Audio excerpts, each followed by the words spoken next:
Hey guys, recent గా అయితే honey Hyderabad నుంచి తిరుపతికి వచ్చాడు కాబట్టి తనైతే గేమ్స్ అందుకు వచ్చాను. వస్తానే మనోడు బౌలింగ్ ఆడుతా అన్నాడు. ఈ గేమ్ ఆడడం మనోడికి ఫస్ట్ టైం అనమాట. మనోడు బాల్ వేసిన ప్రతిసారి నెంబర్లు పెరుగుతూనే ఉన్నాయి. ఫస్ట్ 1, దాని తర్వాత 2, దాని తర్వాత 3. కొంచెం గ్యాప్ ఇవ్వాలి.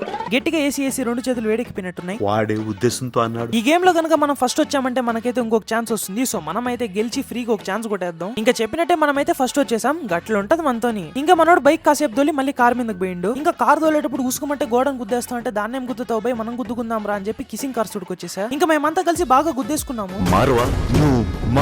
అండ్ ఇక్కడ మనకైతే ఒక పీచ్ మిఠాయి మిషన్ కనిపించింది. హనీ కోసం అయితే ఆర్డర్ చేసా. ఈ మిషన్ ఎలా తయారు చేస్తుందో నాకన్నా ఎగ్జైటెడ్ గా ఈ చిన్న పిల్లలు ఉన్నారు. ఒక బ్యూటిఫుల్ ఫ్లవర్ షేప్ లో మనం పీచ్ మిఠాయి అయితే రెడీ అయిపోయింది. ఫ్లవర్ షేప్ లో ఉన్న పీచ్ మిఠాయిని చూసి బుడ్డి పాప చాలా షాక్ అయింది. హనీ తినే లోపు మన రాహుల్ భయ్య వచ్చాడు. వాళ్ళ మేనల్లుడితో గేమ్స్ ఆడనున్నాడు. అందుకే మనం ఆడాం. చిన్న పిల్లలు బాస్కెట్ లోకి బాల్ ఎన్నికి కష్టపడుతున్నారని చెప్పి మన వంతు సాయం చేయాలని నేను ఒక బాల్ వేసా. ఇంకా మన రాహుల్ అయితే బాల్ తీసుకుని ఒక క్రేజీ డంక్ అయితే వేశాడు. నచ్చితే గనక లైక్ అండ్ సబ్స్క్రైబ్ చేసుకోవడం మాత్రం మర్చిపోకండి.